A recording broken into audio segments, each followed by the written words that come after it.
Le Shabbat qui précède Tisha B'Av, cette semaine, Parashat Devarim, est appelé Shabbat Chazon. Parce que nous allons lire la Haftara, le premier chapitre du livre de Yeshaya, les 27 premiers versets au premier chapitre. Le prophète Yeshayahu ben Amoz ouvre ses propos par le mot Chazon.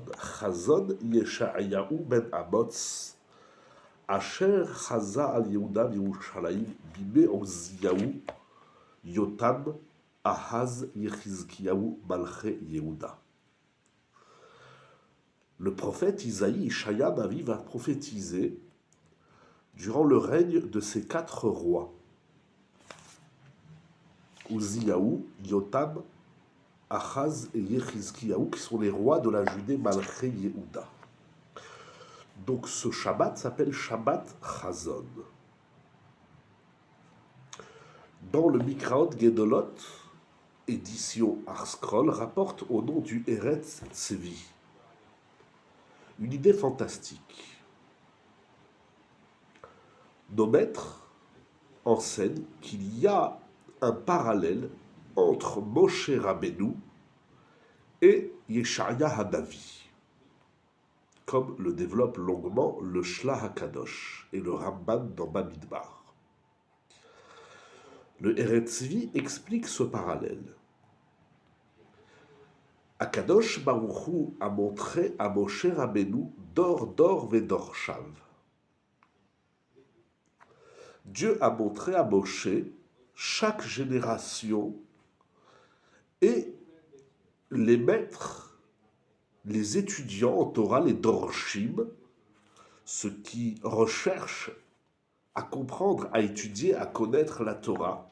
Ça, Moshe Rabbeinu, il a vu. Quel est l'intérêt d'avoir vu d'or vedorshav? Il explique, car ainsi, Hishpia Aleem Mikdushato. Moshe Rabbeinu a déversé de sa sainteté sur tous ceux qui étudient la Torah durant toutes les générations.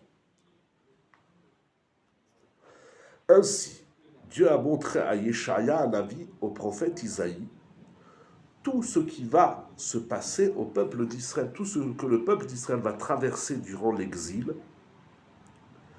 Akadosh Baruch Hu a vu, a regardé leur souffrance et Hofia lehem he'ara sheyuchlu leitkayem bagalut. Il va leur montrer une he'ara, une lumière, une clairvoyance de pouvoir se maintenir durant leur exil.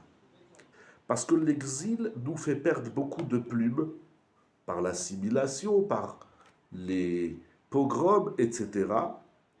Et Akadosh Baruch Hu, à travers Yeshayahu Hanavi, il va nous donner un chazon, une vision d'espoir qui sera l'outil de notre maintien en exil.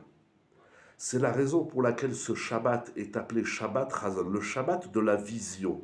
C'est-à-dire qu'on ne va pas s'enfermer dans le deuil de la destruction du temple et de tous les massacres qu'a connu le peuple d'Israël.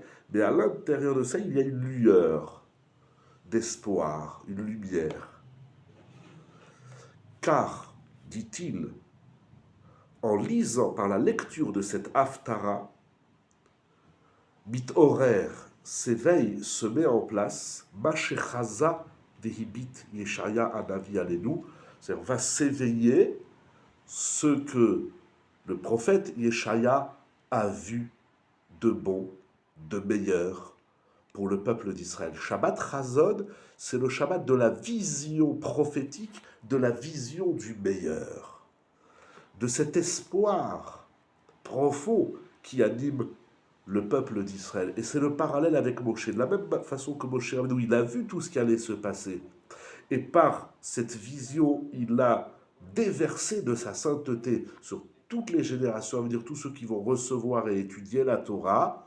Ainsi, le prophète Isaïe, Ishaya, Navi, sa vision va se déverser sur tout Israël. Je vous laisse découvrir cette Haftara, parce qu'il est vrai qu'au début, c'est-à-dire que sur 23 versets, les 23 premiers versets, ce sont des Torachot, les remontrances que fera Ishaïa au peuple d'Israël, telles les remontrances que Moshe Rabbeinu fait au peuple d'Israël au début de notre paracha, et les 4 derniers versets sont le programme d'un avenir meilleur auquel nous espérons et aspirons tous les jours. Je vous laisse lire et découvrir l'Haftara avec le commentaire de Rashi, du Radak, notamment et de tous les Mefarshim que vous pouvez trouver. C'est une Haftara importante, comme toutes les Haftarot de l'année, face à Kadosh Baruch Hu, que le Chazon, que la vision de Yeshaya puisse nous accompagner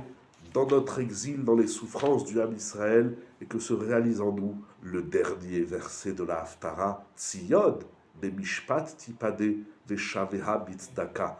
La ville de Tzion, Tzion c'est Yerushalayim, Eretz Israël, sera libérée par la justice, et ceux qui reviendront Veshavea, ils reviendront par le mérite de la mitzvah, de la grande mitzvah de la Tzedaka. Shabbat Shalom ou Bevorach. Shabbat Chazon.